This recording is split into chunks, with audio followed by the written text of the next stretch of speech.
An incredible job. He has got some group of people that love him, some big group of people. It was a big day when he endorsed me for president. Very unusual because I happen to be a Republican. I would say that Republicans were not too big in the Kennedy family, but they're big now because he's the biggest. He's the biggest in the group, and everybody respects him a lot. He's doing a fantastic job. So, Bobby, would you say a few words, please? Yeah, thank you, Mr. President.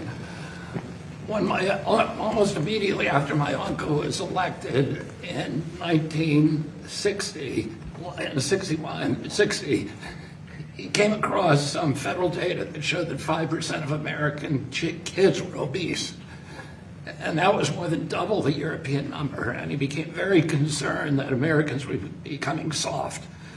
And he published an article before his inauguration called The Soft American, in which he said that there's a national security issue. It threatens our economy. We need a vigorous population that is in good shape spiritually, morally, physically, if we're going to continue to exercise leadership around the world. And he launched the physical fitness test, which became a milestone for my generation, for several generations after me. It was an enduring rite of passage for us that everybody in my generation remembers.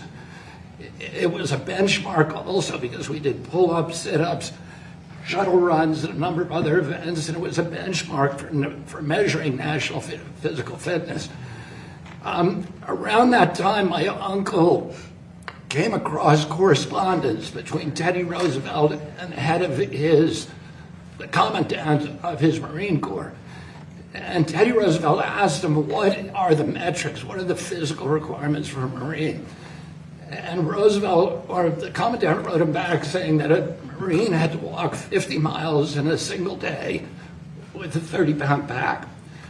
My uncle wrote a letter to his commandant and said, can today's Marines do the same thing? The following day, he had a cabinet meeting. It was on a Friday, and he had private cabinet meetings, unlike the ones that we have to go through here. My uncle was, I'll just say this, my uncle was proud. He was the first president that did televised press conferences. And he was very proud. He did more press conferences than any president in history. He did 64 in his 1,000 days in office. This president does that every 2 months. He does a press conference every day. And our cabinet meetings, for better or for worse, are also televised. But it's the most transparent administration that we've ever seen, the most successful administration in history. And he went into that cabinet meeting, that private cabinet meeting that morning, and he said to the cabinet, one of you has to do a 50-mile hike this weekend to show the American people that we're in shape. And this cabinet could have done it. We have a bunch of thoroughbreds on this cabinet, Pete and Scott and Sean Duffy and Linda and Tulsi and Doug Burgum and Jameson and all the rest. There's a lot of people who could probably do a 50-mile hike. What about me? You didn't mention mine. I could this guy walks 9 miles a day on a golf course every weekend, so he could do it in the breeze. When I'm not using a car. Go ahead. My father was the only one who could do it. And he went into the Justice Department that night, and he had a bunch of guys in the Justice Department who were former Marines who had gone to Harvard on the GI Bill and played on the same football team, and he hired them all when he came into the Justice Department. He said, you guys are going on a 50-mile hike with me tomorrow. And they got up at 4 a.m. and they started on the C&O Canal towpath, which was frozen. It was the middle of winter. And they were going to walk to Camp David. One by one, they each dropped out. My father was the only one who made it. The last guy to drop out was his best friend, whose name was Dave Hackett. And Dave Hackett's legs had swollen up, and he said, I got to quit. And my father said, you're lucky your brother's not the president of the United States, because the press was following, and there was no way that my father could quit. And I was at Camp David that night, watched him come in, and his feet were bleeding. They were covered with blisters.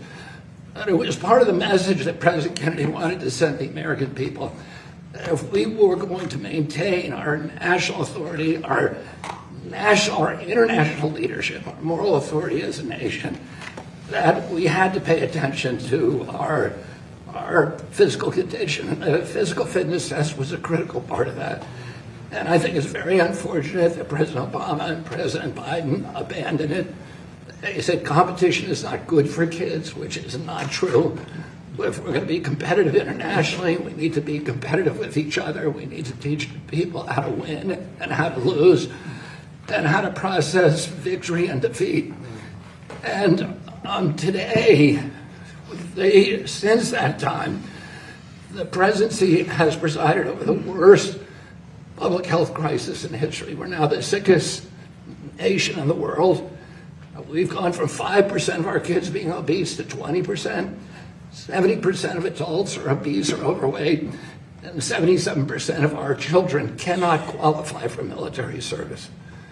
And that should be an eye-opener for all of us. And I'm so grateful to President Trump for his leadership and his vision of reinstituting the physical fitness test and challenging Americans to compete with each other in a friendly, congenial way, and to help each other get in shape so that we can prepare for a great future that this administration is going to provide for this country. Well, that was great, right? Bobby, do you ever see a picture of Bobby working out? It's like, I said, you got to be kidding me. He's in great shape. I didn't know that about your father. That's very impressive, huh? Did he work out a lot, Bobby? He was a great guy. He was an athlete, and he was always in good shape, and he played sports every weekend. Was he, your uncle was a great athlete too, was he? A very good athlete. My father was the only one of the brothers that lettered in football. Oh. Jack was a swimmer, which allowed him to save his crewmates when his ship went down off the Solomon Islands. So he was able to swim, drag one of his shipmates to shore because he'd been on the swim team. It's a great story. Very interesting. Bobby, that was very good. It's quite interesting. Everybody was listening. You know, usually people are sort of wandering off as people speak, but not when Bryson speaks or when Gary speaks. Go ahead, why don't you start it? Yeah, Secretary Kennedy, thank you for those